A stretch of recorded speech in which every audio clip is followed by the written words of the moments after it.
Laki-laki secara perlahan menerobos pertahanan perempuan. Mintalah wanita untuk melihat betapa kuatnya mereka. Nama pria itu adalah Lao Li. Hampir 40 tahun dan masih belum menikah. Berkeliaran di jalan sepanjang hari. Saya tiba-tiba menerima undangan dari seorang teman hari ini. Jadi saya naik perahu dan pergi ke tempat yang diceritakan teman saya. Seorang teman datang untuk menjemput Lao Li. Ketika mobil berhenti, kemudian seorang gadis datang dari belakang. Kebiasaan buruk Lao Li muncul. Dia mulai memiringkan kepalanya untuk melihat gadis itu. Sementara Lao Li masih mengaguminya. Perlahan gadis itu pergi. Setelah gadis itu pergi, mata Lao Li masih tertuju padanya. Kemudian temannya mengirim Lao Li ke tempat yang ditentukan. Lalu aku menemukan kamar untuk Lao Li. Setelah menetap di Lao Li, teman saya pergi. Lao Li sedikit lapar. Jadi kami pergi ke restoran cepat saji terdekat untuk makan. Lalu aku melihat seorang gadis kehilangan sesuatu. Masalah lama Lao Li muncul lagi. Matanya mulai menatap lurus ke arah gadis itu. Itu membuat para pelayan di toko terlihat jijik. Lao Li berkomunikasi dengan pelayan tentang apa yang ingin dia beli setelah makan. Lalu kami mengemasnya dan keluar untuk makan. Dia duduk di atas batu besar. Makan makanan yang baru saja dibeli dari restoran cepat saji. Setelah makan, dia berbaring di atas batu besar untuk beristirahat. Kemudian Lao Li pergi ke jalan untuk membeli obat-obatan yang diperlukan sehari-hari. Mata Lao Li masih tidak jujur. Dia juga mengatakan diam-diam dia memandangi gadis di jalan itu. Dia membeli beberapa barang dan bersiap untuk pulang. Menabrak seorang gadis. Saat Lao Li hendak marah, saya melihat bahwa orang yang memukul saya sebenarnya adalah seorang gadis cantik. Lao Li menekan senjata apinya. Nama gadis itu adalah Mei Mei. Melihat dia bertemu Lao Li, dia mulai meminta maaf kepada Daqiang. Lao Li berkata tidak ada yang salah. Dia bahkan menjadi prihatin dengan situasi Mei Mei. Setelah mereka berdua berbicara sebentar, Mei Mei pergi. Li tua ini masih memandangi punggung Mei Mei. Pagi ini Lao Li bangun dengan perasaan sangat lapar. Jadi kami pergi ke restoran cepat saji di lantai bawah. Baru saja tiba di toko, melihat seorang gadis sedang mengemasi barang. Masalah lama Lao Li ini muncul lagi.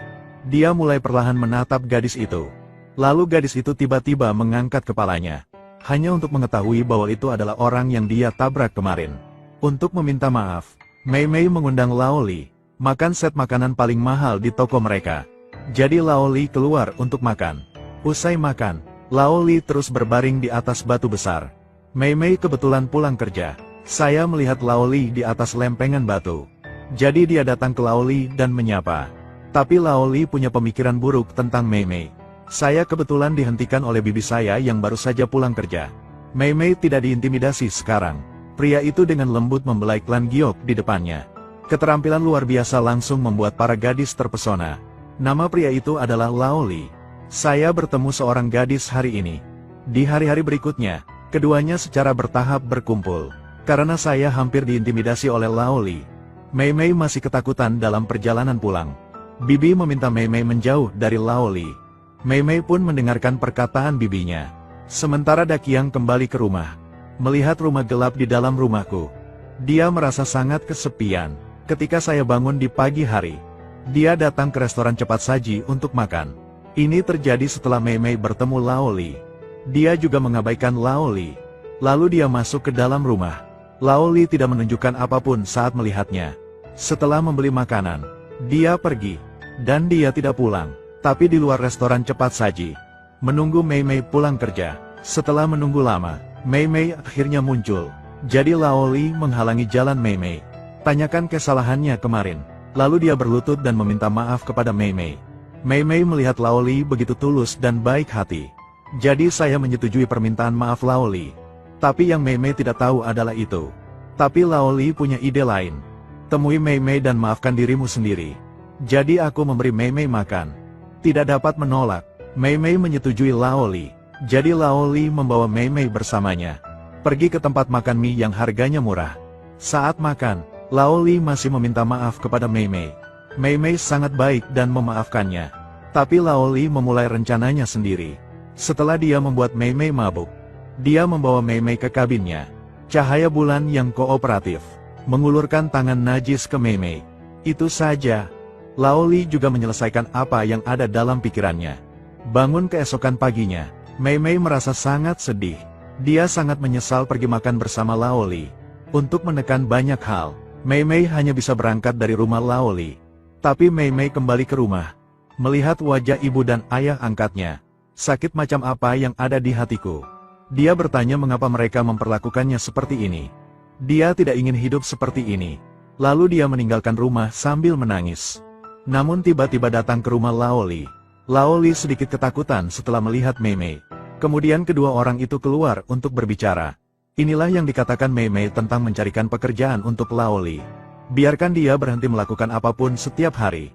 Nyatanya, Mei Mei sudah terlanjur jatuh cinta pada Laoli. Kalau tidak, saya tidak akan mulai memedulikan kehidupan Laoli. Kemudian Mei Mei mengajak Laoli bekerja. Memperkenalkan pekerjaan ke Laoli. Pria menarik petunjuk wanita tentang kain. Saya ingin wanita melihat lingkaran emas mereka. Nama pria itu adalah Laoli. Saya bertemu seorang gadis hari ini.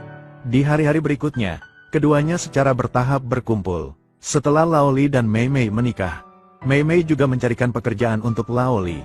Dengan cara ini, Laoli juga mendapat pekerjaan di sini. Mei Mei pulang hari ini, melihat ibu dan ayah tiri di tempat tidur.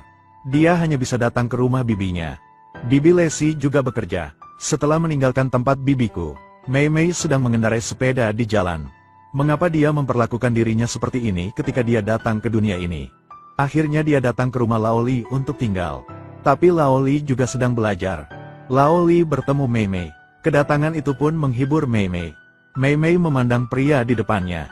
Kegelapan juga memenuhi hatiku. Di hari-hari berikutnya, keduanya perlahan-lahan berkumpul.